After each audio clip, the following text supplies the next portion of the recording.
I and my partner came here about 10 or 11 years ago. Um, when we first saw the district on a holiday, we decided we didn't like it at all because there was so much eucalyptus. But when we bought our house over the internet, we didn't realise we were buying a house right in the middle of the eucalyptus plantations. We've had two fires, the big one of 2017 and one about 2 years before that, which is a local fire. 7 years ago, Castelo de Pera, surrounded by a huge fire, which became world famous. Many people who were in the town at the time panicked and decided to flee. And they're coming out of Castelo de Pera along this road, which is somewhat dramatically, but probably justifiably called the Road of Death, where upwards of 100 people died in their cars in the chaos and mayhem caused of driving through fogs, smoke and fire, and in a heightened state of panic. Castelo de Pera has a nationally renowned swimming hole called the Praia de Roca, and no one could foresee what was about to occur.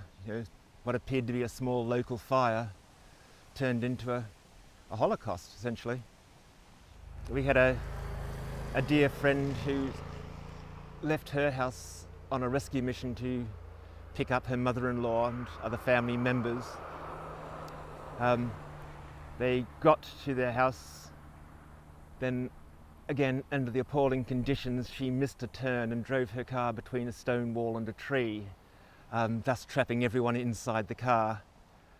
And so she, her cousin, her mother-in-law's partner, and their dogs were all overcome by the flames in very short time.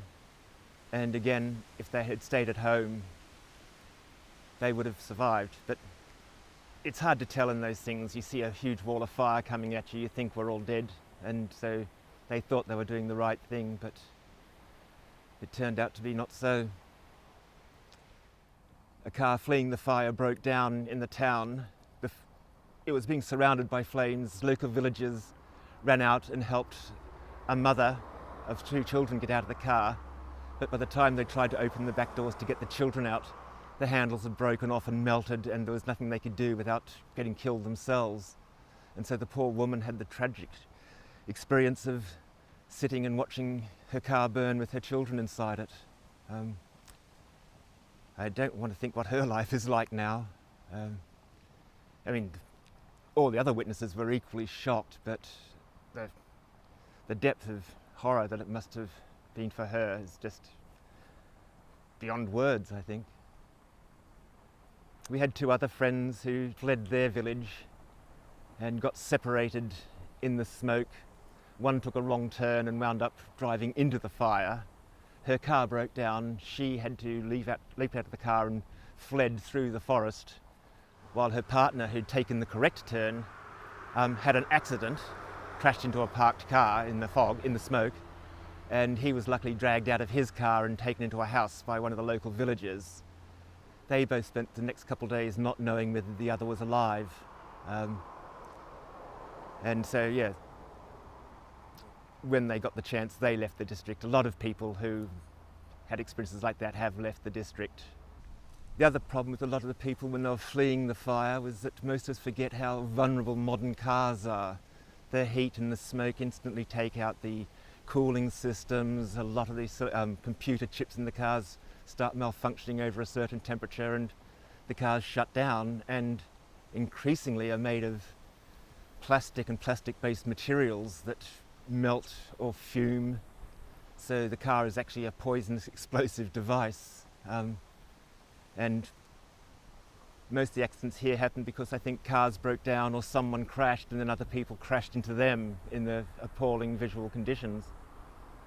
2 years previously, we'd been involved in a much smaller, more localised fire, and finding oneself surrounded by huge trees, flaming like Roman candles, visibility on the road down to sort of just a couple metres in front of the car.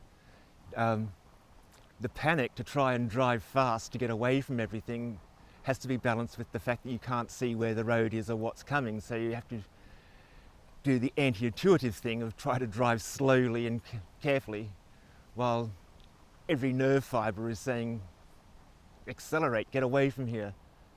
I don't want to do that again if I can ever avoid it. But yeah, it's one of those things that's sort of etched in your memory, etched in your nerve endings. But nowadays, if there is a small fire in the district, they throw everything at it to get it out early, as opposed to do it piecemeal. But any changes to be made have to be big changes. They have to be whole changes to the entire industry, the whole approach. We need a government, or all the governments, to agree that they can work on a project over the next 20, 30, 40 years to remove this dreadful blight and replace it with something more sustainable and safer.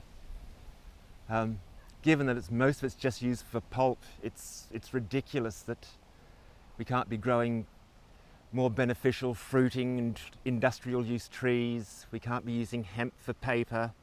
We can't be remitigating old farmland. Because this is just a huge green desert. It doesn't support indigenous creatures. It doesn't support bird life. It doesn't even support many natural weeds. Once the eucalyptus is here, pretty much everything else dies. And it is a tragedy.